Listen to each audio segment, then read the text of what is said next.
बिहार के सीवान जिले में स्थित एक ऐसी इमारत की हम बात करने जा रहे हैं जिसका इतिहास 2200 साल पुराना है। यह इमारत सीवान जिले के अमरपुर सरयू नदी के दक्षिणी तट पर स्थित है। यह प्राचीन इमारत मौर्य, कुषाण और गुप्तकालीन युग की कई राज व कहानियों को अपने अंदर समेटी हुई है। इस इमारत की ईंट मौर्य, कुषाण और गुप्तकालीन है। इसके अंदर बनी सुंदर कलाकृति अपनी विरासत पर आज भी इतरा रही है। इसमें कमल के फूल, चक्र, देवी देवताओं के तख्त हैं। इस कारण इसे बहुत से लोग मंदिर मानते हैं। यहाँ आज के समय में कुलकुला देवी की पूजा अर्चना की जाती है। लेकिन सबसे खास बात यह है कि यहाँ साल में एक दिन मुस्लिम समुदाय के लोग भी पूजा अर्चना करने के लिए आते हैं। इतिहासकार व शोधार्थी कृष्ण कुमार सिंह बताते हैं कि इस इमारत की ईंट कलाकृति, कमल के फूल, चक्र अपनी प्राचीनता की याद दिला रहा है। इसके अंदर कुलकुला देवी की पूजा अर्चना सनातन संस्कृति व परंपरा का स्वरूप है। उन्होंने आगे बताया कि कैटलॉग ऑफ आर्टिकोलॉजिकल साइट इन बिहार में इसे प्रथम से तृतीय शताब्दी का बताया गया है। उन्होंने बताया कि इसके अंदर जो गुंबद है वह बौद्ध मठ की तरह है। हालांकि यह विवाद का नहीं बल्कि शोध का विषय है। स्थानीय लोग बताते हैं कि सदियों से हमारे पूर्वज इस इमारत को खंडहरनुमा ही देखते चले आए। हालांकि हम लोगों को स्पष्ट जानकारी नहीं मिल सका कि आखिर यह मंदिर, मस्जिद या बौद्ध विहार है कि क्या है। स्थानीय लोग बताते हैं कि आज के समय में इस इमारत में कुलकुला देवी की पूजा अर्चना होती है। यहाँ साल में एक दिन मुस्लिम समुदाय के लोग भी पूजा अर्चना करने के लिए आते हैं। वैसे यहाँ प्रतिदिन लोगों का आवागमन जारी रहता है। यहाँ तक कि दूर दराज से पर्यटक भी इसको देखने और फोटो खींचने के लिए आते हैं। यह इमारत अपने आप में कई राज को समेटा हुआ है, जिससे इतिहासकार भी बहुत परे हैं। एकरा बारे में हमने की यही जानते हैं कि माने लोग तो यहाँ मस्जिद करेला, लेकिन पूजा होला हिंदू के।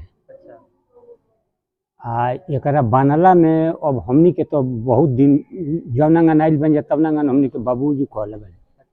पूर्वज लोग एकरा के माने उहो नहीं खेलो बतलौले रउआ एथी में जी कब के बनल बावे।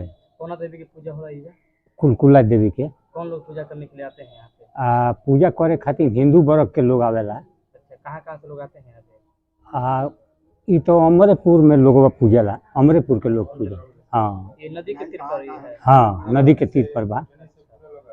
इसमें और क्या खास है, इसके बारे में और आप क्या जानते हैं? एकरा में खासियत है बावे कि माने इमे गोल ला के लोग सोचेला कुछ होला ना केहू के।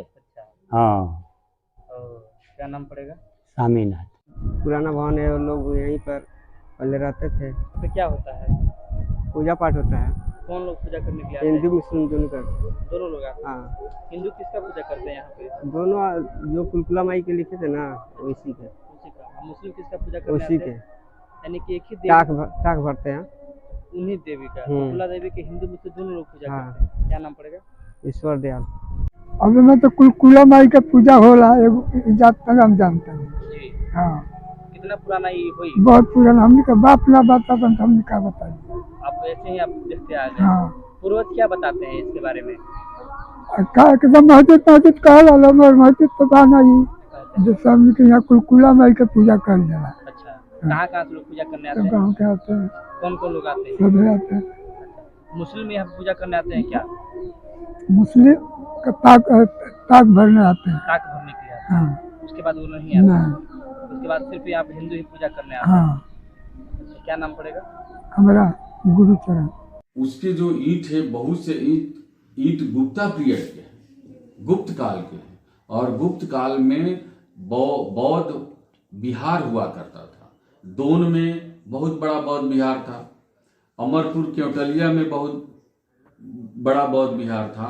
डरेली मठिया में था और नदी के उस पार भी, मैंने 3 बौद्ध विहार थे। अब रही बात कि आप ह्वेनसंग का यात्रा वृत्तांत पढ़ेंगे तो ह्वेनसंग के यात्रा वृत्तांत में दरौली को कहता है कि सिटी ऑफ ब्राह्मण, ब्राह्मणों का ये शहर। आज भी दरौली ब्राह्मण बहुल क्षेत्र है, वहां ब्राह्मणों की संख्या ज्यादा है। और दोन में आप देखेंगे कि आज भी तारा देवी का मूर्ति है, तारा देवी का पत्थर का प्रतिमा है। और तारा देवी का पत्थर का प्रतिमा बुद्ध की देवी है, बुद्ध काल की है। तो सबसे बड़ी बात है कि वह इतना आलीशान विरासत है जो बिल्कुल बौद्ध विहार जैसा है, और उसमें कमल का फूल, नाग देवता का चित्र लगाया है। अगर वो मस्जिद रहता तो मेरे समझ से मस्जिद में कहीं भी सर्प को दिखाना, कमल के फूल को दिखाना, वहाँ एक देवी का नाम लिखा हुआ है, ऐसा नहीं रहता।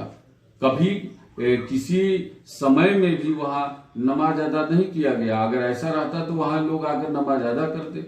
इस तरह का कहीं है नहीं, लेकिन अब लोग कहते हैं। लेकिन अभी वर्तमान में आप देखें तो उसी महल में कमल का फूल, उसी महल में नाग देवता का, और वहाँ एक देवी का पूजा आज भी हो रहा है। कितना पुराना सर्वभवन हो सकता है? देखिए, मेरे हिसाब से गुप्ता पीरियड का है तो 1500-1600 वर्ष प्राचीन तो अवश्य ही होना चाहिए, क्योंकि जो ईंट लगे हुए हैं उसमें गुप्ता पीरियड की ईंट है।